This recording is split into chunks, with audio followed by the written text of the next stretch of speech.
ನಮಸ್ತೆ. JTV news ಸುದ್ದಿಗಳಿಗೆ ಸ್ವಾಗತ.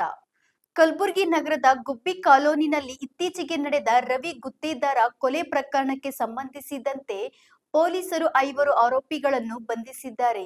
ಈ ಕುರಿತು Kalaburagi police commissioner doctor Sharanappa ST IPS ರವರು ಮಾಧ್ಯಮದವರೊಂದಿಗೆ ಪ್ರತಿಕ್ರಿಯಿಸಿದ್ದಾರೆ.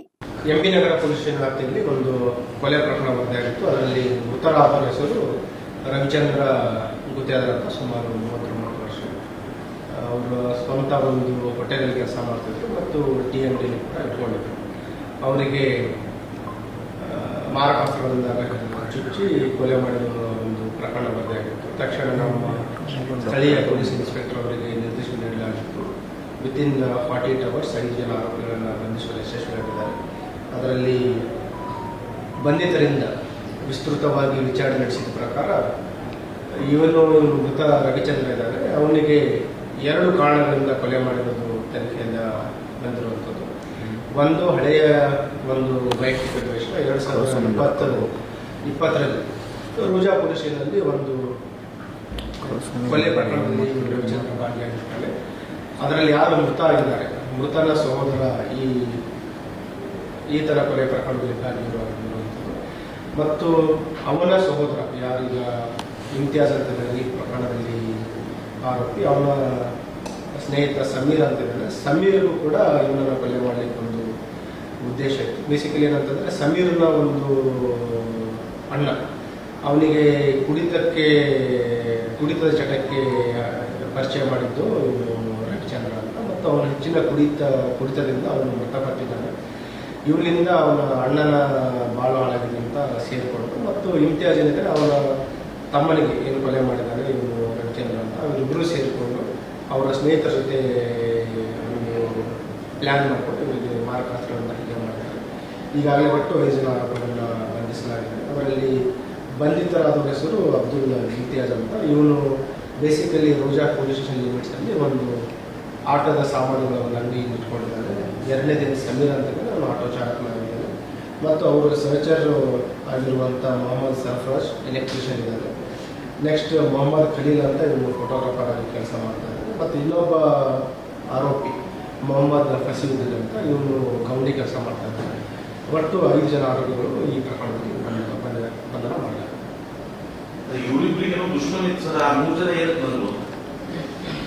ಇವರು ಎಲ್ಲ ಪರಿಚಯಸ್ಥರು, 3 ಜನ ಏನಿದ್ದಾರೆ ಸ್ನೇಹಿತರಿದ್ದಾರೆ. ಅವರು ಸ್ನೇಹಿತರಿಗೆ ಅವರು ಹೇಳ್ಕೊತಾರೆ, ಈ ರೀತಿ ಇವನಿಂದ ನಮ್ಮ ಬ್ರದರ್ಗೆ ಕೊಲೆ ಮಾಡಿದ್ದಾರೆ. ಮತ್ತು ಈಗ ತಮ್ಮೆಲ್ಲ ಗೊತ್ತಿದೆ, ಟ್ರಯಲ್ ಮಾನಿಟರಿಂಗ್ ಮಾಡ್ತಾ ಇದ್ದೀವಿ. ಟ್ರಯಲ್ ಮಾಡ್ತಾ ಇರಬೇಕಾದ್ರೂ ಕೂಡ ಈ ಪ್ರಕರಣದಿಂದ ಶಿಕ್ಷೆ ಹಂತಕ್ಕೆ ಹೋಗ್ತಾ ಇತ್ತು. ಟ್ರಯಲ್ ಕೂಡ ಶಿಕ್ಷೆ ಹಂತಕ್ಕೆ ಹೋಗ್ತಾ ಇತ್ತು. ಈ ರೀತಿ ದುಡುಕೋ ಅವಶ್ಯಕತೆ ಇರಲಿಲ್ಲ. ಮತ್ತು ಸ್ಥಳೀಯ ಪೊಲೀಸರಿಂದ ರೋಜಾ ಪೊಲೀಸ್ ಸ್ಟೇಷನ್ 2020 ಪ್ರಕರಣದಲ್ಲಿ ವಿಚಾರಣಾ ಪ್ರಕರಣವನ್ನು ಏನು ಮಾನಿಟರ್ ಮಾಡ್ತಾರೆ, ಅವರು ಕೂಡ ಕರೆಸಿ ಮಾತಾಡಿದ್ದಾರೆ. ಇವರು ಯಾರು ಮೃತನಾಗಿದ್ದಾರೆ ಅವನಿಗೆ ಕರೆಸಿದ್ದಾರೆ, ಮತ್ತು ಸಾಕ್ಷಿದವರಿಗೆ ಕರೆಸಿ, ಮೃತರ ಕುಟುಂಬದವರಿಗೆ ಕರೆಸಿ ಅವರಿಗೆ ಎಲ್ಲ ತಿಳುವಳಿಕೆ ನೀಡಿದರು. ಪ್ರಾಸಿಕ್ಯೂಷನ್ ಪರವಾಗಿ ನ್ಯಾಯಾಲಯದಲ್ಲಿ ವಿಚಾರಣೆ ಕೂಡ ನಡೀತಾ ಇತ್ತು. ಬೇಸಿಕಲಿ ಅವರಿಗೆ ಏನು ಅವರು ತಮ್ಮ ಕಳ್ಕೊಂಡಿದ್ದಾರೆ ಅದನ್ನು ಸಹಿಸ್ಕೊಳ್ಳಿಕ್ಕೆ ಆಗ್ತಾ ಇರಲಿಲ್ಲ. 2ನೇದು ಇನ್ನೊಂದು ಸಮೀರಿದ್ದಾನೆ, ಅವರ ಅಣ್ಣ ತುಂಬ ಕಡಿಮೆ ವಯಸ್ಸಿನಲ್ಲಿ ಕೂಡ ಈ ಕುಡಿತದ ಚಟದಿಂದ ಅವನು ಮೃತ ಹೊಂದಿದ್ದಾನೆ. ಅವೆರಡು ಇವರಿಬ್ಬರು ಜೀವನ ಹಾಳಾಗಿದೆ ಅಂತ ಹೇಳ್ಕೊಂಡು ಅವರು ಕೊಲೆ ಮಾಡಿದರು. ಏನು ಹೇಳಿ, 20 ಮರ್ಡರ್ ಕೇಸಲ್ಲಿ ಅದರಲ್ಲಿ 5 ಜನ ಇದ್ದರು. 5 ಜನ ಇದ್ದಾರೆ. ಮೇನ್ ಅದನ್ನು ಕೂಡ ತುಂಬ, ಅದರಲ್ಲೂ ಕೂಡ ಅವರೆಲ್ಲ ಪರಿಚಯಿಸ್ತಾರೆ, ಸ್ನೇಹಿತರಿದ್ದಾರೆ. 2 ರಿಂದ 3 ಸಾವಿರ ರೂಪಾಯಿ ಕೂಡ ವಿಚಾರಕ್ಕೆ ಅವಾಗ ಗಲಾಟೆ ಆಗಿರುವಂಥದ್ದು. ಸೊ ಹಾಗಾಗಿ ಅದರಲ್ಲಿ ಕೂಡ ತುಂಬ ತನಿಖೆಯೂ ಚೆನ್ನಾಗಿದೆ. ಮತ್ತು ವಿಚಾರಣಾ ಹಂತದಲ್ಲಿ ಕೂಡ ಒಳ್ಳೆಯ ರೀತಿಯ ಒಂದು ಸಾಕ್ಷಿಗಳ ಎವಿಡೆನ್ಸ್ ಕೂಡ ಆಗ್ತಾ ಇತ್ತು. ಅದರಲ್ಲಿ ಆದರೂ ಕೂಡ ಇವರೇನಿದ್ದಾರೆ, ಏನವರು ಸಹೋದರನ್ನು ಕಳ್ಕೊಂಡಿದ್ದಾರೆ, ಆ ಒಂದು ಅದಕ್ಕೆ ಹಗೆತನಕ್ಕೆ ಸಾಗಿಸಲಿಕ್ಕೋಸ್ಕರ ಆ ವೈಷಮ್ಯದಿಂದ ಇವ್ರ ಮೇಲೆ ಹಲ್ಲೆ ಮಾಡಿ ಸಾಗಿಸಿದ್ದಾರೆ. ಹೊರಡಿದ್ದಾರೆ.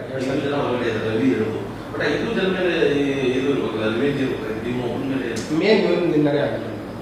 ಈಗ ಇದರಲ್ಲಿ ಯಾವ ರೀತಿ ಇಮ್ತಿಯಾಜ್ ಮತ್ತು ಸಮೀರ್ ಮೇಲಿದ್ದಾರೆ, ಬೇರೆ ಅವರು ಅಸೋಸಿಯೇಟ್ಸ್ ಬಂದು ಈ ಅಫೆನ್ಸಲ್ಲಿ ಭಾಗವಾಗಿದ್ದರು. ಆ ಟೈಮಲ್ಲಿ ಇವನೇ ಮೇನ್ ಹಾಕಿದ್ರು. ಅವರು ಬರೀ ಜಸ್ಟ್ ಐ ವಿಟ್ನೆಸ್ ಕೊಲೆ ಆಗಿದೆ ನೋಡ್ಕೊಂಡು ಹೋಗಿ ಹೇಳಿರೋದಕ್ಕೆ ಇವನ್ನ ಆರೋಪಿ ಮಾಡಿದ್ದಾರೆ. ಇವನೇ